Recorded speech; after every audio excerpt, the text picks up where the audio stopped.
একবার ভাবুন তো, এমন একটা শহরের কথা যেখানে থাকার জন্যে কোনো ভাড়া লাগে না, খাবার দাবার অফুরন্ত, আর কাউকে কোনো কাজও করতে হয় না। কি মনে হচ্ছে? একদম স্বর্গের মতো একটা জায়গা, তাই না? কিন্তু যদি বলি এই স্বর্গের 10 বছরের মধ্যেই প্রতিটি মানুষ মারা যাবে, শুনতে অবিশ্বাস্য লাগছে, তাই না?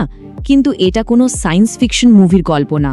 আমি যে পরিস্থিতির কথা বলছি সেটা নিয়ে ইতিমধ্যেই একটা পরীক্ষা করা হয়েছে, আর তার ফলাফল আমাদের আধুনিক সমাজ নিয়ে যা ভাবি সেই ভাবনাকেই চিরদিনের জন্য বদলে দিতে পারে। চলুন এই রহস্যের গভীরে ঢোকা যাক। আসল পরীক্ষাটা কি ছিল সেখানে আমরা আসব, অবশ্যই আসব, কিন্তু তার আগে চলুন আমরা কাজ করি। আমরা নিজেরাই এই নিখুঁত সমস্যাবিহীন মানব শহরটার একবার ঘুরে আসি আর দেখি সেখানে ঠিক কি ঘটতে পারে। ভাবুন তো একবার, এই স্বর্গে জীবন ধারণের জন্য যা যা দরকার তার সবই আছে। অফুরন্ত খাবার, অফুরন্ত জল, একদম পারফেক্ট তাপমাত্রা, মানে কোনো রোগ বা বিপদের চিহ্ন মাত্র নেই। আর প্রত্যেকের জন্য চমৎকার সব বাড়ি, যেগুলো আবার নিয়মিত পরিষ্কারও করা হয়। মানে বেঁচে থাকার জন্য কোনো রকম স্ট্রাগল বা সংগ্রাম করার দরকারই নেই। এক কথায় একটা পারফেক্ট ইউটোপিয়া। তো শুরুতে সবকিছু অসাধারণই মনে হবে, তাই না?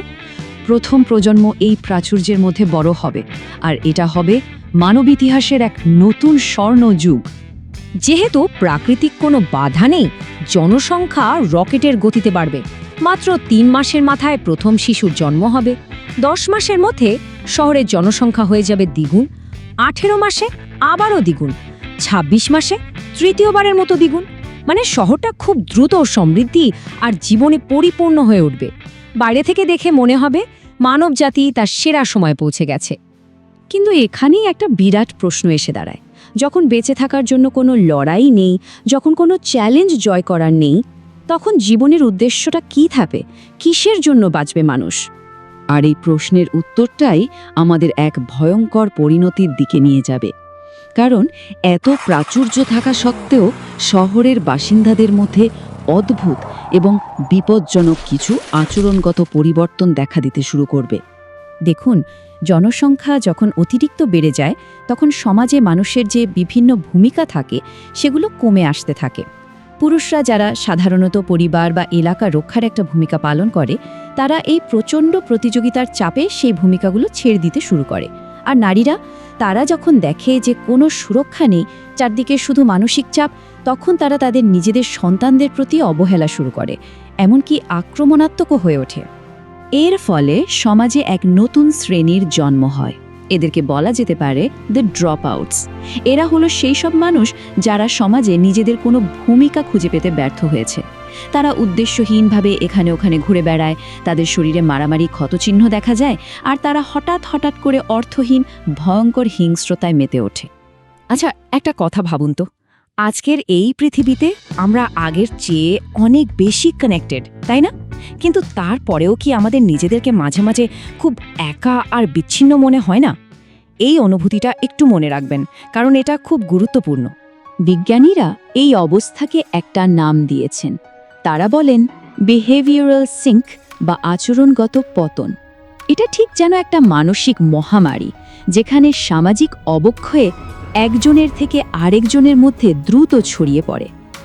এই পতনের ফলে জন্ম নেয় আরও এক অদ্ভুত প্রজন্ম, দ্য বিউটিফুল ওয়ান্স। এরা দেখতে সুন্দর, শারীরিকভাবেও সুস্থ, কিন্তু সামাজিকভাবে এরা পুরোপুরি মৃত। মানে সম্পর্ক তৈরি করা, সঙ্গী খোঁজা বা সন্তান পালন করা, সমাজের জন্য জরুরি এই সব দায়িত্ব থেকে তারা নিজেদেরকে একদম সরিয়ে নেয়। তাদের জীবনের একমাত্র কাজ হয়ে দাঁড়ায় খাওয়া, ঘুমানো আর নিজেদের সাজগোজ করা, যেন তারা এক একটা জীবন্ত মূর্তি। এরপর যা ঘটে সেটা হলো সমাজের সম্পূর্ণ পতন। জন্মহার একদম শূন্যে নেমে আসে। শিশুদের প্রতি অবহেলা আর পরিত্যাগের কারণে শিশু মৃত্যুর হার আকাশে গিয়ে ঠেকে। অর্থহীন হিংস্রতা, এমনকি একে অপরকে খেয়ে ফেলার মতো ঘটনাও সাধারণ হয়ে ওঠে। মানুষের মধ্যেকার সমস্ত সামাজিক বন্ধন ছিঁড়ে যায়। প্রত্যেকে হয় নিজের মধ্যে ডুবে থাকে, অথবা উদ্দেশ্যহীন হিংস্রতায় মেতে ওঠে। এতক্ষণ ধরে আমি যে মানব সমাজের পতনের গল্পটা বললাম, এখন আসল কথাটা বলার সময় এসেছে। এটা কোনো কাল্পনিক ভবিষ্যৎবাণী ছিল না। এই ঘটনাগুলো ঠিক যেমনভাবে আমি বর্ণনা করলাম, অক্ষরে অক্ষরে বাস্তবে ঘটেছিল। প্রতিটি ভয়ঙ্কর ডিটেলস একটা বাস্তব পরীক্ষার ফলাফল।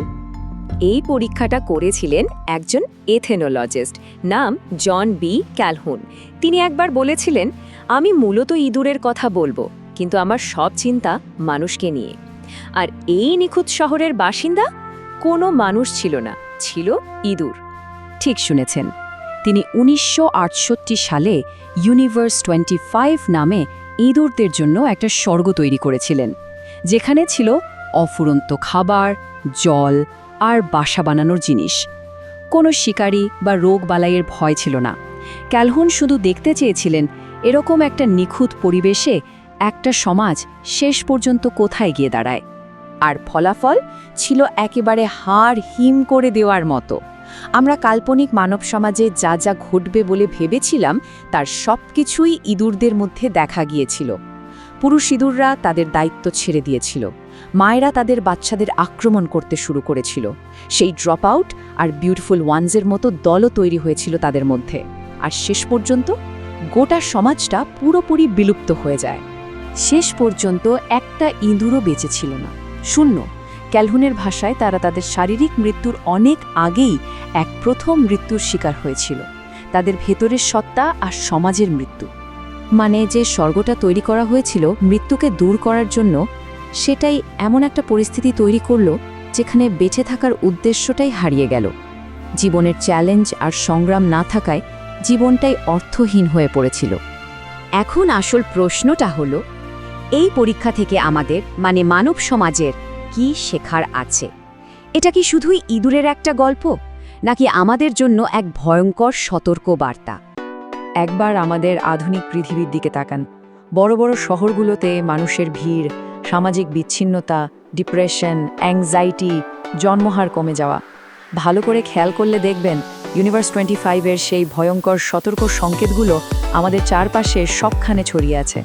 তাই আসল প্রশ্নটা কিন্তু এটা নয় যে মানুষও ইঁদুরের মতো একই পথ অনুসরণ করবে কিনা। আসল এবং সবচেয়ে ভয়ঙ্কর প্রশ্নটা হলো, আমরা এই পতনের কোন পর্যায়ে এখন দাঁড়িয়ে আছি।